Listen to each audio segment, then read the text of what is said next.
The final day of Targa North West saw crews take on 5 challenging stages. The day began with the Cooler Road stage, before crews headed south through the stunning Hellier Gorge and testing Savage River stages, where both the roads and the conditions proved challenging.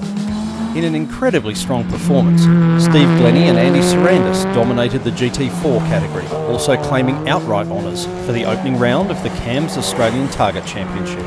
Behind them, Jesse Medwin and Zach Brakey crashed out of second place, leaving Crichton Lewis and Adam Kudra and Nathan and Nick Stokes to round out an all Buckby Motorsport Subaru top 3. Brand new little Subaru, reliable and fast and safe and easy to drive as ever, so great weekend and good to get a good result. Had a pretty good run back through Hellier and that was good fun. Right at the end there, we were pretty flat for a while. Fantastic to see the Stokes boys step up on the podium this time. 1, 2, 3 for Subaru. The Buckby boys are going well. Paul Stokel and Jason Page maintained their GT2 lead throughout the day, their Lotus Exige finishing in Burnie ahead of Pete Nunn and Keith Johnston's Porsche Cayman and Alan Rowe and Michael Lloyd's BMW M2. We had a great day. Yeah, we pressed on this morning and put a bit of a gap on second place and then managed to cruise back, which was nice. Coming out leading the championship, that's what I was sort of here for, but I thought it was always a long shot with Jason knowing the road so well at this particular part of the world. But you know, his misfortune was my fortune, I guess, and we've come off on top, which is great. Tony Quinn and Kate Catford claimed early modern honours in their Porsche 911 Turbo. The pair leading home John Mitchell and Josh Sutcliffe's Subaru WRX STI, with Golly Roberts and Susie Atkins rounding out the podium in their Nissan Skyline GTST. This weekend was fine. We had a blowout yesterday afternoon after lunch. My suit zip burst and it just blew out. We've lived with that all weekend, but we got through. It's a good car.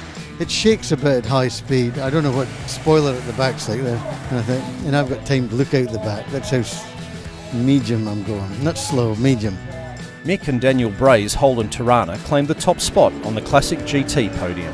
Mick Downey and Jared Acker pushed hard today despite the challenging conditions, elevating their newly built Holden Commodore into second place. The pair in turn pushing Jeff Goodwin and Phil Smith's Nissan 300ZX back to third. We're just happy to be back in one piece really. It was pretty ugly this morning in Hellier and Savage River, all the way sort of through to lunch and just after. We're happy to be back here in one piece. Good result, yeah, good start for the championship. You just got to put it together again in the big one. Hopefully we can stay in front of Mr. Downey. Richard Woodman and Marcus Towell's Subaru took a convincing win in Sports GT ahead of Jeff Storr and Steve Kaplis. Jeffrey Wilson and Ian Sampson maintained their strong form to claim the TSD Trophy win ahead of Luca Neer and Alan Stevenson. In one of the event's most impressive performances, Graham Copeland and Josh Herbert won the Classic competition. The pair, in their GMC Jimmy Special, held off Nick Prieston and Dylan Braithwaite's Fiat Abarth 131 Rally, with the BMW 325i of Peter Glusky and Sam Winter claiming the final spot on the podium. It's been a great day today. Like, we'd put a bit of a lead on yesterday and we had a bit of commitment, but today, sensational. Like, that last stage, unbelievable. Just such a hoot. I've got to say a big kudos to this fella. He's the bravest guy in Targa. He's crazy enough to sit beside me and keep calling notes with some of the things we do with this old girl. It's frightening. Anyone wants to take her for a drive and see how she goes, you're all welcome. Have a crack at her. Our attention turns now to the next round of the CAM's Australian Targa Championship, the world-renowned Targa Tasmania. The competition is sure to keep you on the edge of your seat as teams take on the 6 days of challenging stages that make up the world's ultimate tarmac rally. We'll see you there.